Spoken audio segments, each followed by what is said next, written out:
What's up, everybody? Welcome back to another episode of Hops Geek News. We are a podcast that talks about comic books, movies, TV shows, and we typically feature a beer of the week. This week, we have a really exciting Kickstarter guest on. Brandon is going to come on and talk about his comic books. And man, trust me, you're going to want to listen to this. You're going to want to rush to Kickstarter and pick these up. But first things first, I am Matt. With me is Lauren. As always, Hops Geek News is where you can find us on any podcasting platform, any social media platform. Lauren's been holding it down while I've been in the middle of moving. She's been just absolutely killing it. So go show her love on TikTok, on Instagram, all of the good things there. And then, of course, patreon.com/HopsGeekNews if you want to support the show. I'm sitting in my little hobbit hole right now. If you're watching on YouTube, my setup's all weird, but this chair is really comfortable. You look like you're in a studio. I do. Green screen. I feel like since I'm sitting on this beanbag chair now, I always see like those TikTok podcasters and they got these really comfy chairs and they're holding their microphones and they're laid out. And that's kind of what I feel right now. I feel like I made it. I feel like you look like if a college kid had a podcast. Probably. We're going to start talking about some, I don't know. It's going to go into sports here before long. College kids. I was going to say, I'm expecting eventually the background to turn into like space or like some popular meme going on right now. So I've got like my chalkboard up there that I write on, but yeah, no, I did green so I can kind of mess with some things. And look, I'm experimenting, as the kids say, we're figuring it out. But yes, Lauren, why don't you go ahead and tell us what your beer is before we introduce that fine voice on the other side of the mic, Brandon? So I am drinking an Other Half Have a Juicy Day. It's a double dry hopped IPA. And you can see it's got a little smiley face. And there's a couple reasons I picked this one. One, we actually just recorded our Batman episode, and this obviously makes me think of Watchmen. So you're in the DC realm. Well, but to be fair, there was a Batman story where you picked up the button and it was a smiley face. So well, okay, perfect. There you go. You're welcome. But it's also looks like, the can, it's a tin can and it's very silver, kind of looks like it could be tin foil, which is connected to one of the stories. And in the Watchmen, if you saw the one on HBO, I haven't read the Watchmen comics, so I don't know if this happens in the comics, but the guy wears tin foil in his hat. Yep.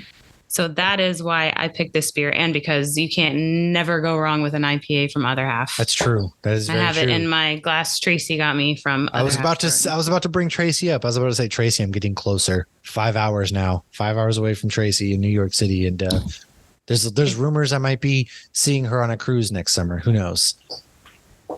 It'll be exciting. If you're new to the podcast, Tracy is a friend of ours who has been known to send both of us beer, and we often drink, quote, Tracy beer while recording. Yes. Now, for our guest, he is here to talk about some 3 really fantastic short story comic books that are available on Kickstarter now that you can back. We have Tales from Town City, The Foiled Hypnotism. I'm sorry. Of course, Tales from Town City was some of the things that have come back. Anyways, the foiled hypnotism. Geez, making sense of names and fierce pets. It has been a long day, Brandon. I am sorry. Introduce yourself. Tin foiled hypnotism. Tin foiled hypnotism. With the story, it was failed hypnotism. So you're right. It was. It really, it really was. So before we get into those good comic books, man, go ahead and introduce yourself. And then we always like to talk about a geek origin story that led to you getting into the comic book realm. So go ahead and hit us with that. Yeah, so my name is Brandon Ingram, kind of over a publishing company that I made, Dismay Comics, Dismay Comics. I have to specify Dismay because sometimes it might sound like a southern version of saying Disney, like Disney. Oh, but no. The mouse is coming for you. The mouse, yeah, I'm trying to avoid the mouse, trying to avoid him knocking at my door. But yeah, so my origin story into comics was basically around when I was 6 or 7, which actually you could trace it a little bit back in terms of getting into superhero stuff. I was maybe 4 or 5 whenever Ang Lee's The Hulk came out. Oh, yeah.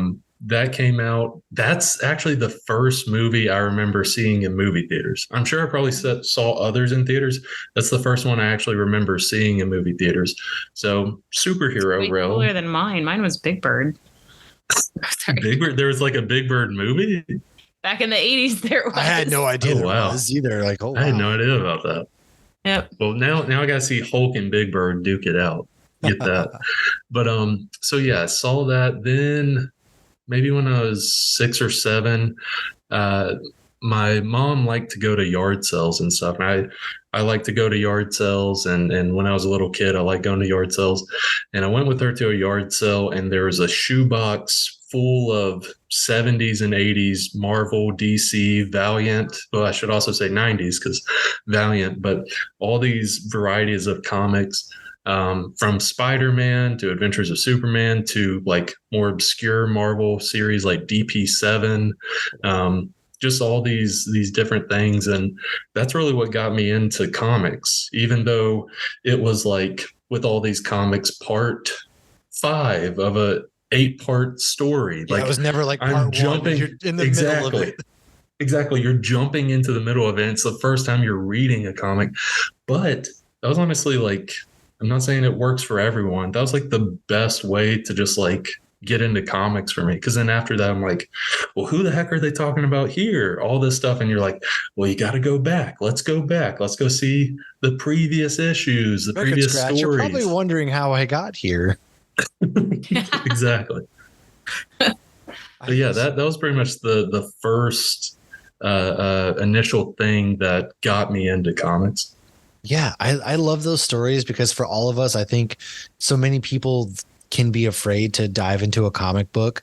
But I'm like you, man, like it can be overwhelming, but just jump in. It doesn't matter where you jump in at, as long as you open that first comic book and it whatever hooks you, and then you can always go back later. The fact that if you jump in on issue 12, that means there's 11 other issues that you get to read before the 13th one comes out. That's the best part. Then.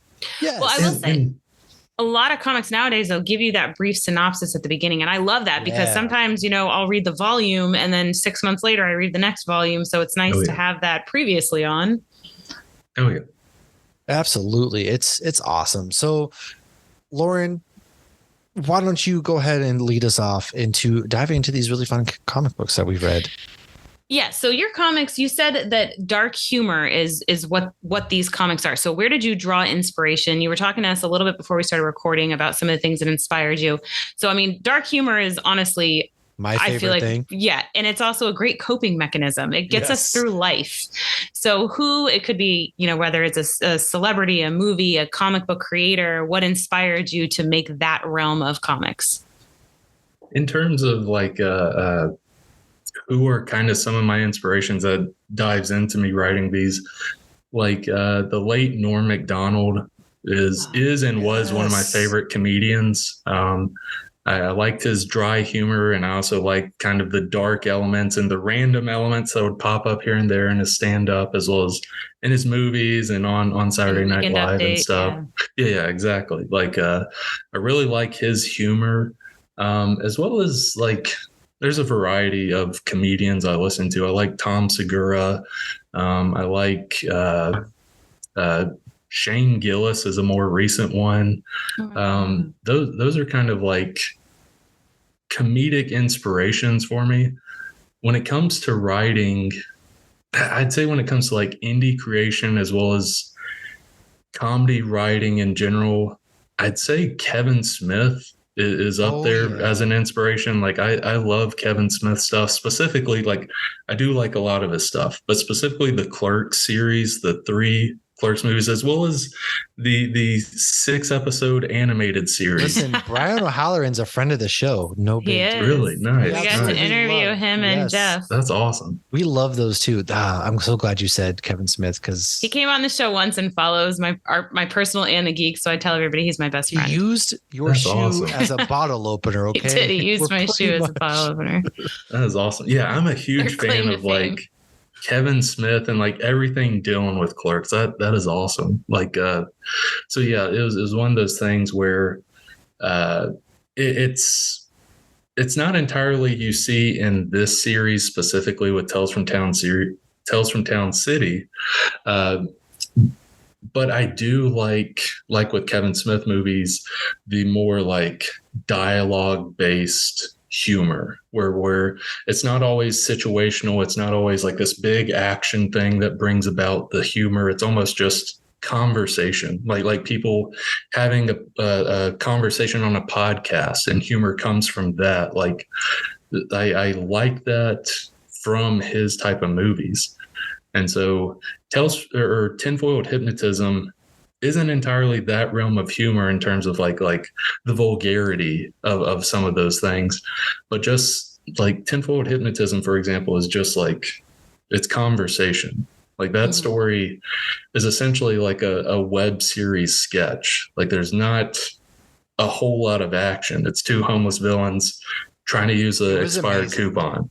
It was it was amazing. Well, because at first you weren't legitimately, you're like not sure if you're in some like post-apocalyptic. You're not sure what's going on, and I don't want to say too much though because it's such a good ending too. Thank you. But yeah, it's one of those things where like I like writing that type of stuff, even to the point where like a series I'm writing right now is the main inspiration of it literally is Kevin Smith work, specifically Clerks. Like the series I'm writing right now is literally anyone that's it's not it's not Tusk. It's definitely not Tusk. But God, I didn't hear what you said at first. I do like Tusk though. Here's the thing. Oh, there was a walrus, Tusk. And when you said the one guy looked like walrus, I thought about Tusk. That actually, I haven't thought about it. I mean, like I thought about it when I wrote it, but like the initial inspiration of the walrus animal in Fierce Pets wasn't from Tusk, but I had recently rewatched Tusk. And so I wanted to work in a walrus into that super animal team. So I think that's where that came from. I think that's one movie I'll never rewatch. It traumatized me. I liked it personally. I liked it. It scared me to my core. I don't know. I think I like it up until like the very end, and the very end's not bad either. But yeah, well, he's working on it. I will watch the sequel. Speaking of Kevin Smith, actually, there was recently a 4 series from Dark Horse came out. Absolutely recommend that if you haven't watched that. It's Clerks, and it's just more backstory on the characters we love. Oh yeah, the comic issue, yes. So this is not your first comic run, and I believe you had mentioned that the characters are somewhat tied, which isn't a thing Kevin Smith does. We get a lot of Easter eggs things. So are these stories completely standalone from the old ones and you just get fun little nods? Or are you creating a whole universe where things are going to connect more? Like what's your whole intention with all of these stories that you're creating and have created? So with the Tales from Town City series itself, with each of the stories, like the 3 stories in this first issue, ultimately you can read each issue by itself without having to go back to the Gallows Man. Like someone fresh, brand new can enjoy Tales from Town City without pretty much any context from the Gallows Man. But those that have read the Gallows Man can also read Tales from Town City, enjoy it like the new reader, but also enjoy it in the sense of like, oh, like these dead bodies, these are people that got killed in the Gallows Man. Or like the Mortician, that's the Mortician that Gallows Man, when he's in like his Clark Kent persona, he works at a funeral parlor, and that's the guy he works for. And then like little stuff like that, like Hypno Ray and Rusty Hook, the 2 homeless villains, they're in a couple pages of Gallows Man. We use initials. Yeah, HR and RH. Yeah. Yeah, I need their origin story. Yeah. So they originated from that. And then the Fierce Pets one, really the only character in that came from the Gallows Man was Hangmutt. Like you saw Hangmutt in the Gallows Man.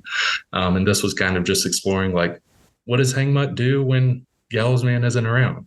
And I do want to mention, for those, like, I'm rambling on about this, I do want to mention with the Gallows Man, again, you don't have to read it to understand Tales from Town City, but to understand the tone of this world, kind of, the Gallows Man is set in the 1940s.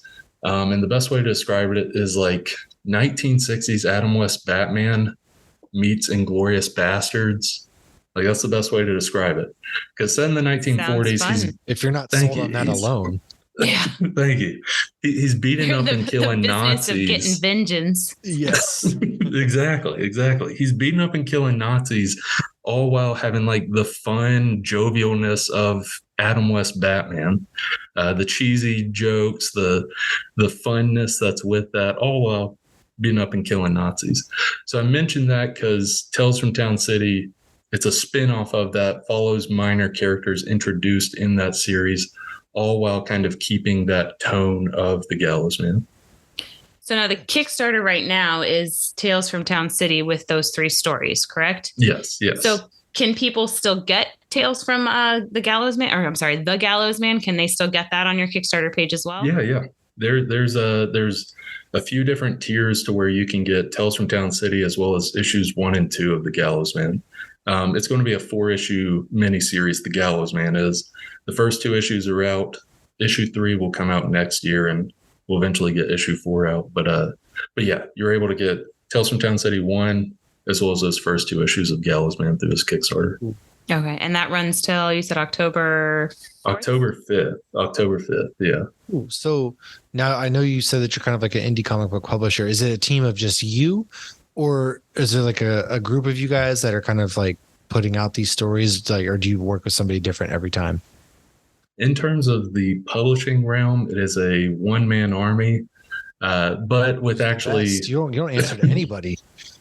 That is the plus side with this, is like I have 100% creative freedom with this, and I enjoy doing this. Like this isn't my income. Like this isn't my main source of income, my job, and for it to be like this hobby or this passion thing, like I want to have fun with it.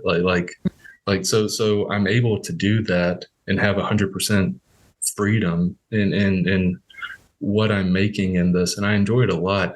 The publishing realm, yes, one-man army, but there's a ton of artists that I work with that are amazing. Like with Tales from Town City, Juan Romero, he's the artist for Tenfold Hypnotism as well as Fierce Pets. Like he does an amazing job. Like I think he's great at not only the over-the-top violence and gore in something like Fierce Pets, but also like emotive, conversational based art and humor with something like Tenfold Hypnotism. He does great in my eyes, as well as Helen Bolton, who does the Mortician story, Making Sense of Names, and the letterer, Nikki Powers. I've worked with her on like a ton of stuff. She's my go-to letterer, basically. And the cover artist, Juan did the main cover art, and then Thomas Tikas, he did the variant cover art. He does the main cover art for The Gallows Man. So I've worked with him before. So publishing realm, one-man army, but in terms of these books, like all these amazing people involved. Nice. And how did you guys all come together to create this world of Gallows Man and Tales from Town City? It ultimately started from early 2019. As I was getting into making comics, like just scrolling through DeviantArt, trying to find like specific artists I wanted for different stories. At the time, I was making a horror anthology called Dismay Avenue, and I was making the first 2 issues of that. And so I was looking for artists. And I mentioned that because a lot of those artists I worked with, I wound up working with on The Gallows Man or in Tales from Town City. Nice. And I will say, as far as Fierce Pets go, because that's come up a few times, when I first saw it, I was like, oh yeah, cool, like superhero pets. And then it gets to the good stuff, and I was like, oh yeah, cool, killer sloths. Let's go. This is It reminded me of Steve Urena's Slowpoke. Yes. It was a really good story. I enjoyed all 3 of these stories. They are, shorter comic book stories. So for people, they're like, oh, I have to read 3 issues. It's like, this is very worthwhile. It's if you just want a good chuckle. Yeah. Just a fun time. I texted Lauren after. I was like, wow, these comics were a lot of fun as I was reading them. And it's just, that's kind of like a lost thing. People often forget, like they can actually still have fun when creating stuff like this. And so it doesn't have to be a big, some people like take it seriously, but also have fun. That's what this is. Comic books are fun. And so these are 3 unique stories that you don't see every day. It's kind of like a fun, I thought of like DC Super Pets, but like, what if they were actually like murderous DC heroes? Super Pets meets The Boys? Yes, exactly. Yes. Yeah, basically, yeah. Yeah, and it's just a lot of fun. So kind of, what was your thought process going into these? What, I know we already kind of talked about like your inspirations of comic, but like, how did you come to these 3 very different stories?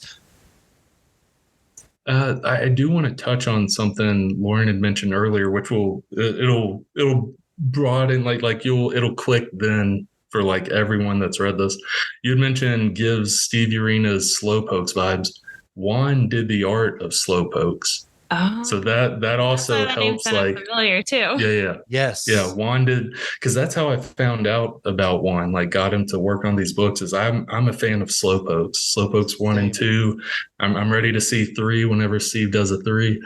And I was a fan of that. And when I was writing Fierce Pets, like I had Juan in mind because I was like, I've seen him do killer animals killing humans, and that being humorous Cute and stuff like that. Too. Yeah, cute animals, but just being vicious and slaughtering humans. I was like, I've seen him do that. Mm-hmm. So like, I gotta get him to do Fierce Pets. Like that was already his portfolio. Slowpokes was his portfolio for Fierce Pets, and I was like, gotta get the guy to do it. So got him to do that. Then I realized through Slowpokes and Fierce Pets that he can also do that emotive conversation type comedy. And I got him to do Tenfold Hypnotism. I'm sorry to interrupt your question. What was your question though? This is what I wanted right here. Like, how did you come to like these very different stories? Because we go from, homeless men trying to use coupons to a mortician to, killer heroic pets. It's like, how did you end up on these 3 stories? Well, ultimately, whenever back in October or November, I was trying to break down, because it's going to be more than one issue. Each issue will feature different characters, like different characters within this world that's been seen in the Gallows Man.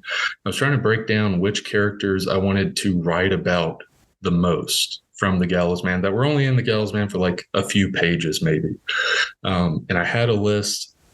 And as soon as I made the list, like Rusty Hook or HR and RH were the number one I wanted to write, because I wanted to dive deep into homeless villains, homeless pirates. Because that's ultimately the thing is like they're villains, but how bad of people are they? They're kind innocent. Of dumb. Look, they're innocent. My opinion, they're weird. I would have played along if I was on the other end of that. I would be like, you're right, these coupons are not expired. I know. If you're that desperate, like these, it's not my money. Like, yeah, of course. Exactly.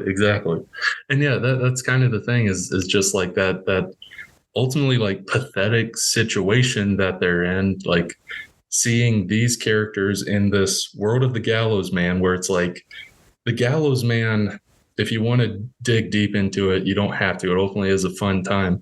But if you dig deep into it, it's like desensitization of violence, like hyperized in this reality, as well as harkening back to the golden age of comics, where at that time you had heroes, or maybe they're not dressed up as heroes, but they're killing people. They're killing muggers. They're killing murderers, yes, but also petty thieves sometimes. And all while little 5-year-old Billy is reading that, he's like, yeah, I want to be like this guy one day. Yeah. And so I kind of ramp that up a bit in the Gallows Man world, where like the whole society is like, like the radio announcer's like, look at the Gallows Man and Newsboy hung the frog out to dry tonight. Yes. Oh my God, just that hyperization of it, and everyone looking up to them, and just kind of seeing with Tales from Town City what these minor characters would be like in this realm, like the 2 homeless villains, like how do they operate in this world? The mortician and the goofiness of him and the Gallows Man. What does he do when the Gallows Man isn't at work with him? Like, what is he like? He's talking to dead bodies, trying to make sense of names, all while incinerating them, basically. And then like the Fierce Pets thing, like what is Ace the Bat Hound doing when Batman is not around, basically? Yeah. Go ahead. No, I was just saying that's so much fun. I just love, because I'm very ADHD, so I love the variety of stories in here. Thank you. So do all the stories connect in one way or another? They connect in the universe in terms of with connecting to the Gallows Man, like all of the stories take place either before the series starts or in the middle of like issue 1 or issue 2 or whatever it may be. Like the Mortician story, for example, takes place at the end, like after issue 1 of the Gallows Man, because by the end of issue 1 of the Gallows Man, all 3 of those villains are dead. So now you have the Mortician doing his thing. And then Fierce Pets, Hangmutt, don't really have, you can't really say like a specific time, whether it's before Gallows Man #1 or after Gallows Man #1. But ultimately you see Gallows Man's routine in the Gallows Man of him being like, in the beginning of that story where he's like looking in the mirror and he's taking off the cowl and he's like, Bart Dickerson is ready to do the day, basically. Like that's in the Gallows Man. So it's basically like, here's his morning routine. He's off to do his day job. This is what Hangmutt is doing. And then, thank you. And then HR and RH, the 2 homeless villains, like you see them in the Gallows Man in that alleyway, Far Side Alley, which is like full of homeless people as well as homeless villains. It's like, what are they doing when someone like the Gallows Man isn't running through the alleyway, basically? So it does tie in, but not entirely like, oh, this will tie into this exact thing that's about to happen or whatever it may right be. It's like a fun thing, like, oh, I know a girl who slept with a dead guy in the bathroom. yeah exactly Yeah, I mean, those are often more fun tie-ins. Well, and I love that stuff too, because I feel like it's a bigger payoff for the person who watches or reads all of it. And I think that's, you know, it's fun if you watch one, it's more fun if you watch all or read all. Exactly. I very much agree. And so, Brandon, why don't you let us know where people can actually go and support this? Do you have any fun, rewards for unlocking certain aspects? Drop us the knowledge. Yeah. You were working on something, so tell us about that too. And that too. Yeah. Remind me, because I do want to talk about that. But with the Kickstarter, so Tales from Town City #1 can be found on Kickstarter. You can go to my socials, Dismay Comics, and look at the link in all of those, or you can just go to Google, type in Kickstarter, Tales from Town City. It'll be the first thing that pops up. We're currently funded. We're at our funding goal. We do have stretch goals, though. We're working on stretch goals, various stickers, posters that get included with all the physical backers that back it. I also want to mention the comics are completely done. Like it's completely done. It's ready to go to the printer. Like as soon as the Kickstarter's done, go into the printer. Nice. So as a backer, you don't have to worry about like, oh, like what if they don't get funded? Then I won't be able to get the book. Or what if the book's not done? Like, will there be issues getting it done? Both of those are knocked out. It's funded. The book is completely done, ready to go to printer. All it requires now is if you want to read this book, to back the Kickstarter. It's only going to be available through the Kickstarter online. There's nowhere else you'll be able to get it online. It will just be Kickstarter. And as of recording, about 3 weeks. But to keep in mind, it ends October 5th. So back and before October 5th, you can get issue 1 of Tales from Town City for just $5 digitally. Fun little time. You can get issue 1 of Gallows Man, issue 2 of Gallows Man, issue 1 of Tales from Town City, all 3 of those digitally for just $12. It's over 130 pages of comics, as well as some interesting behind the scenes stuff within Gallows Man that's included in that for just $12. Physical copies of Tales from Town City start at $10, and there's also physical tiers where you can get Gallows Man 1, Gallows Man 2, Tales from Town City. You can get those, as well as there's variant covers for both. You can pretty much get all that. There's a variety. So there's also a T-shirt that I really like. It's got the Fierce Pets on it. It also has the Fierce Pets logo. And I forgot to mention it earlier for those listening. PETS is an acronym. It stands for Precise Ecosystemic Tactical Squad, kind of harkening back to those Wildcats days. The covert action teams. but I did something with the S. The S isn't plural. There, the S does stand for something here. Yes, that's very true. Yes. Yeah, but so yeah, you can get that T-shirt. I think it looks awesome. And yeah, there's just variety. There's value in all the tiers going up, but literally any bit helps. There's a tier for any budget ranging from $1 to $75. Any and every little bit helps. So thankful people can help with that. And regarding the thing I'm currently writing, I'm almost done with it. I'm not entirely saying like almost done. It can go beyond this. But I'm currently writing the 5th issue of a series that I'm writing called Curbsided, that I don't want to reveal too much now until the first issue is like halfway done in terms of art and stuff. But literally the best way to describe it is, if you like Clerks, like, this is the series for you. Like, it's awesome. It's a lot of that conversational, work-based humor that you see in Kevin Smith stuff, or specifically Clerks. I feel like that's kind of a lost art form too, that people, because you don't see a lot of that dialogue heavy things these days, and I love it. If there's really clever, witty dialogue, it goes a really long way, and you don't always have to show. Man, I'm happy to see a return to form for that, and I know that whenever you go out there, and I'll be interested. Can't wait to read that, because again, from fans to we're huge Kevin Smith fans. Yeah, we are too. So I can already tell you right now, I'm probably really gonna enjoy this one. Yeah. Thank you. Last movie made me cry more than laugh. Good oh God. My gosh, yeah. I recently showed my sister all 3 of the Clerks movies, and we just watched Clerks 3 like a couple weeks ago, and there were at least 2 or 3 times she was just bawling. Yeah. Well, I mean, I saw it when he had, he did the few screenings like around. So I walked into it with no tissues, not expecting to need any tissues, and just, what the fuck?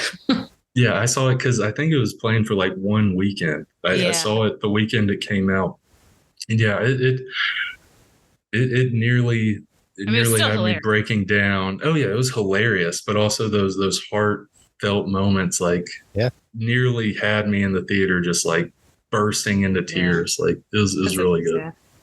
Yeah, Kevin Smith has grown up, but you still get the dick and fart jokes, so it's still good. Yeah, of course. Yeah. We'll never fully grow up. Well, but with Clerks 3, I highly recommend people, if they are fans of Kevin Smith or Clerks, definitely watch that documentary about the making of Clerks, and then watching Clerks 3. It's amazing seeing how extremely meta it is. It's the most meta movie he's made, is Clerks 3.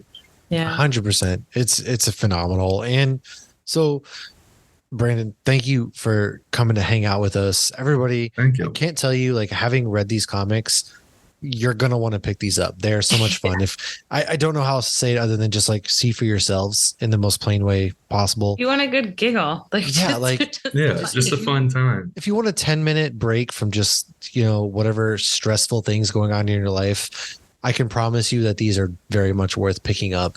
And thank you. That's ultimately my goal with like this and the Gallows Man is just a fun time to, like, not entirely say escapism, because escapism can be good, but yeah, like taking a break from whatever may be going on in your life, as well as, like, you guys had talked about it at the beginning of the show, like, it's good to have these like deep comics that are serious and like pull at your heartstrings and various stuff, but sometimes you gotta have some fun in there. Like, Tom King is one of my favorite writers as a comic writer. I love Tom King. Oh, absolutely. There's sometimes, though, I don't always want to see and cry about like how awful war is. I love seeing it, but I don't want to see it all the time. And sometimes I just want something fun to read. So I kind of like having this as people's little break in between either the serious stuff they're reading or the serious stuff that's going on in life. Yeah. Without a doubt. And this is, it's perfect. And it's a really good time. The writing is really well done. The art is also just absolutely fantastic. You get a lot of really good colors, really good dialogue. So everybody pick this up. And, Brandon, I can't thank you enough for sharing those with us and for coming to hang out with us, man. It was a pleasure to read them, and we'll be here. We can't wait to read what you have coming down the pipe. Everybody should go and absolutely back this comic book.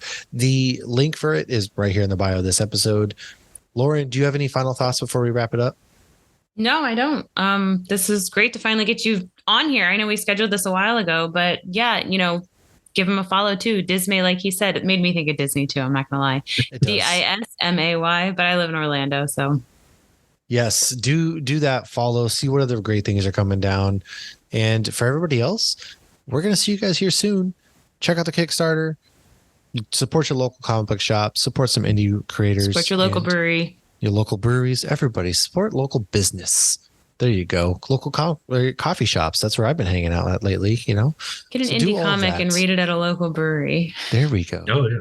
There we go. So thanks for hanging out. Brandon, we'll talk to you soon. Cheers, everybody. Thank you.